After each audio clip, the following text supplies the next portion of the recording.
नमस्कार दोस्तों, अगर आप पॉलिटेक्निक के स्टूडेंट हैं तो इस वीडियो को शुरू से लेकर लास्ट तक ज़रूर देखिएगा, क्योंकि यह वीडियो आपके लिए स्पेशल होने वाला है। आज मैं आप लोगों के लिए पॉलिटेक्निक सेकेंड सेमेस्टर सिविल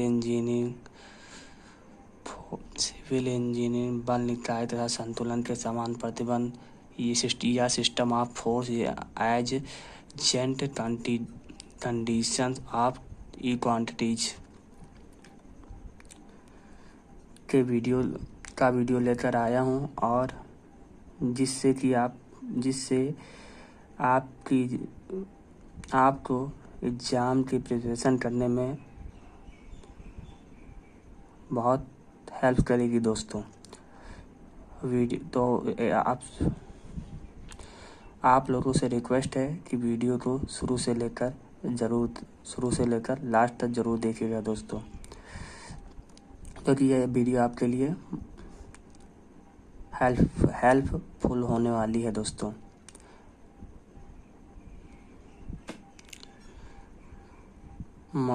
मंजिल मिले या ना मिले तो मुकद्दर की बात है, पर कोशिश ना करो ये गलत बात है। तो दोस्तों कोशिश कीजिए वीडियो को देखने के लिए शुरू से लेकर लास्ट तक।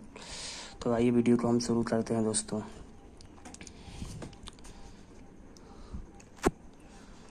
कुछ बेसिक चीज़ें जान लेते हैं। What is system of force, what is बल निकाय। बल निकाय कैसे कहते हैं? किसी पिंड पर लगने वाले विभिन्न बलों के समूह को बल निकाय कहते हैं। इनकी विभिन्नता बलों की दिशा, क्रिया बिंदु, पॉइंट ऑफ एक्शन तथा क्रिया समतल पर निर्भर करती है। तो इनके वर्गकाल तथा विस्तृत विवरण इस अध्याय में दिया गया है। बल निकाय किसे कहते हैं दोस्तों? जब किसी वस्तु या पिंड पर एक साथ कई बल कार्य कर रहे हो तो बलों के इस समूह को बल निकाय कहते हैं। जब किसी पिंड पर कई बल कार्य कर रहे हो तो उसे बल निकाय कहते हैं। जब बल का वर्गीकरण उनकी दिशा, क्रिया बिंदु, क्रिया समतल, प्लान ऑफ सिलेक्शन के अनुसार किया जाता है। इनका वर्गीकरण निम्नानुसार किया जाता है दोस्तों। इसका बल निकाय के क्लासिफिकेशन, बल निकाय के कितने टाइप होते हैं दोस्तों, आइए हम आपको बताते हैं। बल निकाय ये सन 2013 में पूछे गए, 6 में पूछे गए, 17 में पूछे गए, 18 में पूछे गए दोस्तों, 9 में भी पूछे गए। बहुत इंपॉर्टेंट क्वेश्चन है। बल निकाय के डेफिनेशन, बल निकाय के टाइप दोस्तों। तो आइए बताते हैं टाइप। समतलीय बल होते हैं, असमतलीय बल होते हैं, समतलीय संगामी बल होते हैं, असंगामी बल होते हैं, समतलीय समांतर बल होते हैं दोस्तों। असमतलीय संगामी बल होते हैं, असमतलीय असंगामी बल होते हैं, असमतलीय समांतर बल होते हैं दोस्तों। आइए इसका डेफिनेशन बताते हैं आपको। समतलीय बल वह बल होते हैं, ये डायग्राम आपको दिखाते हैं। ये वर्ग है दोस्तों, ये BCD कोई बिंदु है, ये P क्या है, परिणाम है, Q क्या है, Q और R रियल्टन है, PQR दोस्तों। आइए बताते हैं समतलीय बल क्या होता है। समतलीय बल या किसी बल निकाय के सभी बल एक ही तल में हो तो इस निकाय को समतलीय निकाय कहते हैं। या कोई बल हो उस पर कई बल जो है एक ही तल में हो तो उसे समतलीय बल निकाय कहते हैं दोस्तों। इस चित्र में देख सकते हैं PQR क्रिया रेखा एक ही तल पर ABCD पर स्थित है। ये ABCD एक बिंदु है जिस पर कई बल PQR 3 बल हैं, 3 बल एक ही क्रिया रेखा पर एक ही समतल पर स्थित है दोस्तों। इस समतलीय बल कहते हैं दोस्तों। समतलीय संगामी बल किसे कहते हैं दोस्तों, आइए बताते हैं। यदि किसी बल पर निकाय के सभी बलों की क्रिया रेखाएं एक ही तल में स्थित हों तथा एक ही बिंदु पर मिलती हों या मिलती हुई प्रतीत होती हैं तो ऐसे बल को समतलीय संगामी बल कहते हैं दोस्तों। समतलीय संगामी बल जैसे ये एक वर्ग है, इस पर ये BCD है, ये BCD क्या है, ये BCD एक समतल बिंदु है दोस्तों। तो इस पर जो है कई बल जो है एक ही बिंदु पर कार्य कर रहे हैं। अपना जो फोर्स है PQR ये चार बिंदु, 4 बल है दोस्तों, एक ही बिंदु पर कार्य करते हैं तो इसे समतलीय संगामी बल कहते हैं, जिसका जो है सेंटर से एक हो दोस्तों और बल जो है कई हो। समतलीय संगामी बल, समतलीय असंगामी बल वे बल होते हैं। समतलीय संगामी बल वो बल होते हैं, असंगामी बल वो या किसी बल निकाय के सभी बलों की बलों की क्रिया रेखाएं एक ही तल में स्थित हों परंतु एक ही बिंदु पर न मिलती हों, एक ही तल में स्थित हों, एक ही बिंदु पर न अलग अलग हों, डिफरेंट हो। असमतुल्य संगामी बल कहते हैं दोस्तों समतलीय। आइए बताते हैं आपको समतलीय समांतर बल दोस्तों। यह किसी बल पर निकाय या किसी बल के निकाय सभी सन 2013 में पूछे, 14 में पूछे, 18 में पूछे गए, तो बहुत इंपॉर्टेंट क्वेश्चन है। समतलीय समांतर बल ध्यान से पढ़ना दोस्तों, ध्यान से समझना। यदि किसी बल निकाय के सभी बलों की क्रिया रेखाएं एक ही तल में स्थित हों तथा परस्पर समांतर हों तो बलों को समतलीय समांतर बल कहते हैं दोस्तों। बलों को समांतर समतलीय बल कहते हैं दोस्तों। आइए बताते हैं समतलीय समांतर बल दोस्तों, बहुत इंपॉर्टेंट है ये भी। ये जो है बल निकाय के टाइप्स हैं, ध्यान से समझना दोस्तों। यदि यह सभी समांतर बलों की दिशाएं या अभिदिशाएं एक जैसी हों, यदि सभी समांतर बलों दिशाएं और अभिदिशाएं एक जैसी हों तो उसे समदिश समांतर बल कहते हैं दोस्तों। ये बी सी डी, ये पी क्यू आर क्या है, तीन बिंदु हैं, ये दूसरे से विपरीत कार्य कर रहे हैं, ये समांतर है दोस्तों।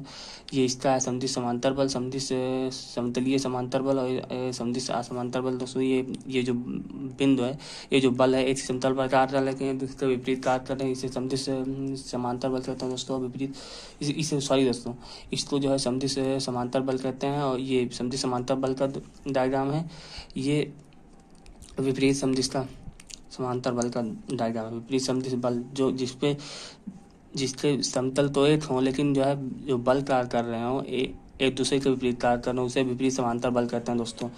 और असमतलीय बल किसे कहते हैं दोस्तों?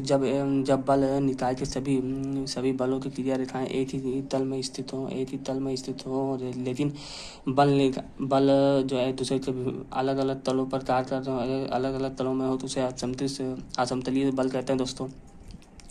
आइए बताते हैं असमतलीय संगामी बल क्या होते हैं। असमतलीय संगामी बल कैसे तो नॉन प्लेनर कॉन्ट्रैक्ट फोर्सेज है। जब बलों की क्रिया रेखाएं विभिन्न तलों में होते हुए भी एक ही बिंदु पर से गुजरती हों या गुजरती हुई प्रतीत होती हों, अलग अलग तल पर एक ही बिंदु पर गुजरती हुई प्रतीत होती है, दूसरे असमतलीय संगामी बल कहते हैं दोस्तों। असमतलीय असंगामी बल किसे कहते हैं? Non planar non contract force किसे कहते हैं दोस्तों। आइए हम बताते हैं, बहुत इंपॉर्टेंट, ध्यान से समझना दोस्तों। सन 2017 में पूछे गए दोस्तों। ये टाइप्स बल निकाय के टाइप्स हैं दोस्तों। फोर्स ऑफ सिस्टम के टाइप से ध्यान से समझना दोस्तों। जल बलों की क्रिया रेखाएं विभिन्न तलों में हो पर एक ही बिंदु से ना गुजरी हुई प्रतीत हो, उसे असमतलीय असंगामी बल कहता है दोस्तों। आइए आपको बताते हैं बल निकाय के टाइप्स, आपको बता दिया। बताते हैं रिजल्टेंट फोर्स। सन 2069 में पूछे गए, 79 में पूछे गए, सन 2002 में पूछे गए, सन 2017 में पूछे गए दोस्तों। बहुत इंपॉर्टेंट आपको बताते हैं, ये देख सकते हैं 79 में, 17 में पूछे गए। इधर यह डिफिनेशन बताना बहुत इंपॉर्टेंट है, रिजल्टेंट जानना भी जरूरी है बल निकाय में। ये सन 2012 बहुत जल्दी बहुत इंपॉर्टेंट क्वेश्चन, इसको ध्यान से बनाओ। या किसी दीर्घ पिंड पर दो या दो से अधिक बल कार्य करने हो और एक सरल बल निकाय ऐसा ज्ञात किया जा सके जो पिंड के प्रभाव को उत्पन्न करते समत बल मिलकर उत्पन्न करते हो, तो इस बल को इन बलों का बल कहा जाता है, उन बलों का परिणामी बल कहा जाता है। रिजल्टेंट का परिणामी एकमात्र बल या बलयुग्म दोनों हो सकते हैं तथा विभिन्न बल स्वयं परिणामी बल के घटक बल कहलाते हैं दोस्तों। उदाहरण आपको बताते हैं,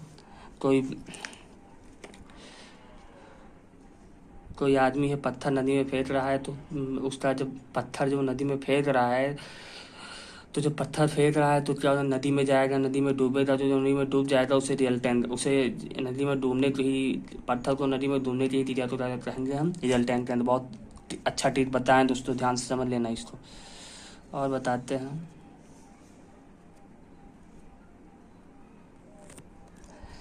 बलों के समांतर चतुर्भुज का नियम, बहुत इंपॉर्टेंट है। ला पैरेललोग्राम ऑफ फोर्स, बहुत इंपॉर्टेंट है। सन 2018 पूछे, 11 पूछे गए और सन 2012 में पूछे गए दोस्तों, 17 में पूछे गए हैं। ये बार बहुत इंपॉर्टेंट दोस्तों, इसलिए आपको बार बता रहे हैं कि कौन सा क्वेश्चन इंपॉर्टेंट है दोस्तों, जो कि आप हमेशा याद रखें। या इसका डिफिनेशन बताए उसका डायग्राम आपको बता देते हैं। या किसी बिंदु पर लगे हुए दो बल को या किसी बिंदु पर लगे हुए दो बल को परिणाम और दिशा में किसी समांतर चतुर्भुज के एक कोणीय बिंदु से खींची गई दो आसान भुजाओं द्वारा निरूपित किया जाए तो उनका परिणामी बल परिणाम और दिशा में समांतर चतुर्भुज के उसी कोणीय बिंदु से जाने वाले विकर्ण द्वारा निरूपित होता है दोस्तों। उसे बल समांतर चतुर्भुज कहते हैं दोस्तों। परिणामी का मान तथा दिशा ज्ञात करना दोस्तों। आइए डायग्राम बता दें आपको। आइए बताते हैं समांतर चतुर्भुज के डिफिनेशन। बहुत शॉर्ट टर्म में बताएंगे जिससे आप एग्जाम में आसानी से ले सके दोस्तों। दो बल किसी एक बिंदु पर कार्य कर रहे हों तो परिणाम और दिशा में यदि उन्हें दो समांतर चतुर्भुज की संलग्न भुजाओं द्वारा निरूपित किया जाए तो उन बलों का परिणामी समांतर चतुर्भुज के विकर्ण के बराबर होता है। इसे समांतर चतुर्भुज नियम कहते हैं दोस्तों। बहुत आसान है। बल किसी एक बिंदु पर कार्य कर रहे हो तो उनका जो परिणाम रिजल्टेंट होता है और दिशा यानी कि दिशा पूर्व पश्चिम उत्तर में यदि उन्हें दो समांतर संलग्न भुजाओं द्वारा निरूपित किया जाए तो उन बलों का परिणामी और समांतर चतुर्भुज के नियमानुसार उनके विकर्ण के बराबर होता है। उनका जो विकर्ण होता है समांतर चतुर्भुज का उनके बराबर होता है। जैसे आप डायग्राम बता दें आपको। ये वो बिंदु है, ये 60 अंश के कोण पर बना है, 60 अंश ये क्यू है, ये है, ये वो है, ये है, बी है, डी है, ये है, बी है, सी है, डी है, वो है, और फिर ये थीटा है, ये अल्फा है, ये आर है, आर इसका रिजल्टेंट है, क्यू है, पी है। देखो ये कोई दो बल है और ये ये इसका रिजल्टेंट है आर, और इसका पी जो है ये परिणाम है, ये पी परिणाम है, ये बिंदु है, ये और बी सी डी ये बिंदु है। इस पर जो है कौन सा थीटा और अल्फा कोण लगे हैं तो इस समांतर चतुर्भुज का नियम कहते हैं दोस्तों, जिसमें पी आर रिजल्टेंट और पी परिणाम और क्यू दिशा और फिर जो है थीटा और अल्फा कोण लगे और दो बल कार्य कर रहे हों एक ही बिंदु पर परिणाम और दिशा में परिणाम है इसका, परिणाम और दिशा में यदि उन्हें दो समांतर है तो समांतर संलग्न भुजाओं द्वारा निरूपित किया जाए तो उन बलों का तो ये इन दो बल हैं, इन दो बलों का परिणामी जो ये आर रिजल्टेंट है समांतर चतुर्भुज के विकर्ण के बराबर होते समांतर चतुर्भुज का नियम कहता है। डायग्राम समझिए, डिफिनेशन समझा दिया दोस्तों। आइए इसका शॉर्टकट में इसका डेरिवेशन भी बता देते हैं। त्रिभुज वो बी डी में पाइथागोरस कर स्क्वायर लंब स्क्वायर आप तो जानते हो, कर स्क्वायर पर लंब स्क्वायर प्लस आधार स्क्वायर। तो इसमें आधार क्या है, वो डी, इसका आधार है वो डी स्क्वायर हो गया दोस्तों। आइए बताते हैं ये बी वो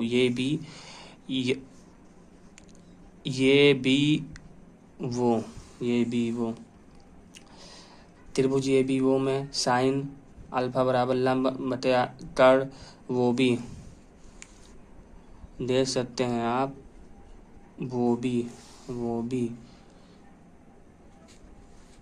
बटे ये भी इसका हम कहेंगे क्या हो जाएगा, B D theta sine theta और B D E sine theta. अब इसको जो है जी होल थीटा ले लेंगे तो इसका आधार बटे कर हो जाएगा, ये डी अपान क्यू हो जाएगा, ये डी बराबर थीटा कॉस थीटा, और समीकरण फर्स्ट से वो भी स्क्वायर ले लेंगे। इसको समीकरण फर्स्ट माने थे, वो डी है तो वो D square plus theta sine theta यहाँ से लेंगे, थीटा साइन थीटा ये है, बी डी का मान है, ये बी डी का मान है, ये बी और डी का मान है दोस्तों, बी और डी का मान है दोस्तों। ये डी अपान क्यू, ये डी बराबर थीटा कॉस थीटा समीकरण फर्स्ट से।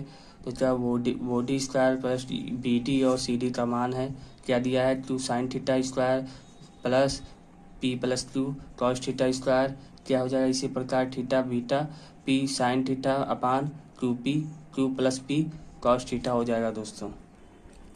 वो भी स्क्वायर करेंगे दोस्तों, वो भी square plus Q sine square theta आधा स्क्वायर प्लस लंब स्क्वायर प्लस कर्व स्क्वायर दोस्तों, ऐसे करेंगे तो Q square sine square theta. अब इसको तोड़ लेंगे, P square Q square plus cos square theta. अब इसको जो है इसमें क्या कॉमन है, क्यू कॉमन है, इसमें कॉमन ले लेंगे दोस्तों। क्यू जो है हमारा कॉमन है, क्यू को हम कॉमन ले लेंगे तो क्या बचेगा sine square theta cos square theta बचेगा और plus P square plus 2pq cos theta बचेगा दोस्तों। अब आर स्क्वायर क्या बचेगा, R square resultant R square क्या बचेगा, P square plus Q square plus R square बचेगा, पी स्क्वायर बचेगा क्यू स्क्वायर बचेगा और 2pq कॉस थीटा बचेगा दोस्तों। तो क्या हो जाएगा theta sine theta P plus Q cos theta.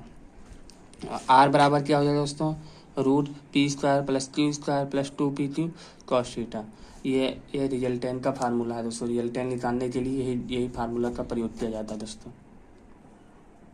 ये त्रिभुज का नियम है, नंबर 5 है, 5वां इंपॉर्टेंट क्वेश्चन।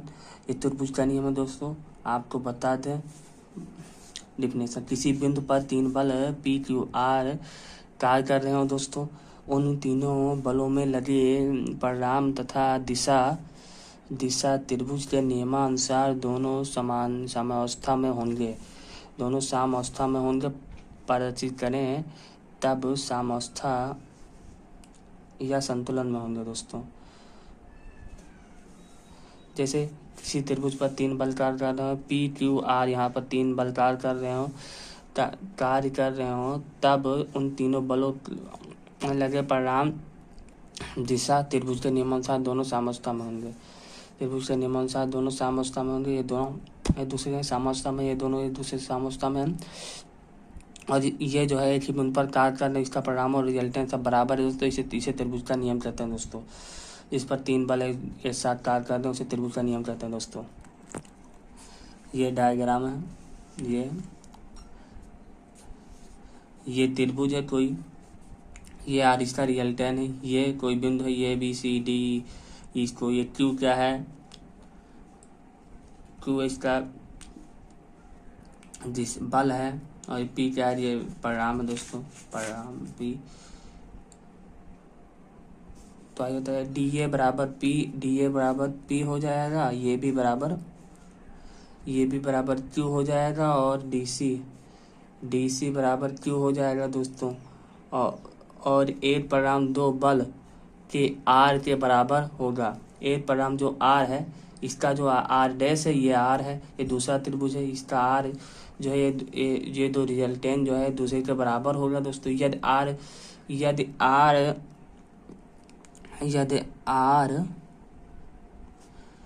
तो बढ़ाते जाएं, यदि आर के रिजल्टेंट को बढ़ाते जाएं तो आर डैश का मान भी बढ़ता जाएगा, इसलिए आर बराबर आर डैश, ये दोनों रिजल्टेंट त्रिभुज के नियमानुसार बराबर है दोस्तों। लामी पर में जो बार बार पूछे जाते हैं, बहुत बड़े न्यूमेरिकल लामी पर में 5-6 नंबर के एग्जाम में पूछे जाते हैं दोस्तों। डिफिनेशन बता देंगे, डेरिवेशन बता देंगे, तभी आप सवाल लगा पाएंगे। तो आइए हम बताते हैं लामी पर में। या किसी बिंदु पर 3 बल कार्य कर रहे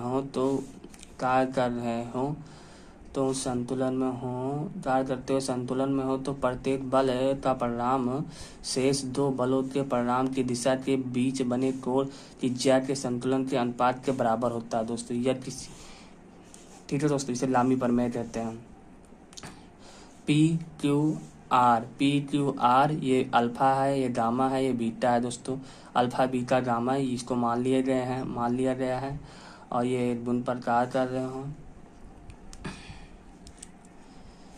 Q upon sine gamma, Q upon इसको गामा साइन के रूप में व्यक्त करेंगे, साइन ज्या के बराबर होता है दोस्तों लामी पर में। ये साइन बीटा और आर जो है साइन अल्फा। इसका डायग्राम आपको बता, ये आप देख सकते हैं लामी पर में सन 2010 में पूछा गया, 11 पूछा गया आपको डिफिनेशन बता दिया, डायग्राम बताना था आपको, हम डायग्राम आपको बता रहे हैं दोस्तों। ये देख सकते हैं आप, ये वाई एक्स जेड, ये कोई बिंदु है, ये कोई जो है रेखा है, ये क्यू और पी और आर, ये 3 बल हैं, एक बिंदु पर कार्य कर रहे हो, अल्फा गामा बीटा, ये क्या है, इसको मान लिया गया है एक ही बिंदु पर, ये कोड है, इसको मान लिया गया है दोस्तों। और ये डायग्राम, दूसरा डायग्राम है लामी प्रमेय का दोस्तों। तो ये त्रिभुज के आकार का है, 90 डिग्री पर है, 90 ये मतलब त्रिभुज की तरह है। तो ये बी सी, ये कोई 3 बिंदु है, कोई 3 बिंदु है, ये आर बल है, ये क्यू बिंदु है, ये पी बल है, ये 3 बल कार्य कर रहे हैं दोस्तों। तो इसको जो है अल्फा मान लिया गया है, इसको भी अल्फा इसको पाई, सॉरी दोस्तों, इसको पाई मान लिया गया है, और इसको भी पाई मान लिया गया है, इसको भी पाई मान लिया गया है, और ये इसको अल्फा मान लिया गया है, अल्फा के बराबर कर लिया गया है। तो पाई माइनस अल्फा हो गया, पाई माइनस बीटा हो गया, और पाई माइनस गामा हो गया दोस्तों। तो सॉरी दोस्तों, इसको हम बीटा माने थे, यहाँ पर आप देख सकते हैं, इसको हम बीटा माने थे, और एक को हम क्या माने थे, गामा माने थे, एक को हम अल्फा माने थे दोस्तों।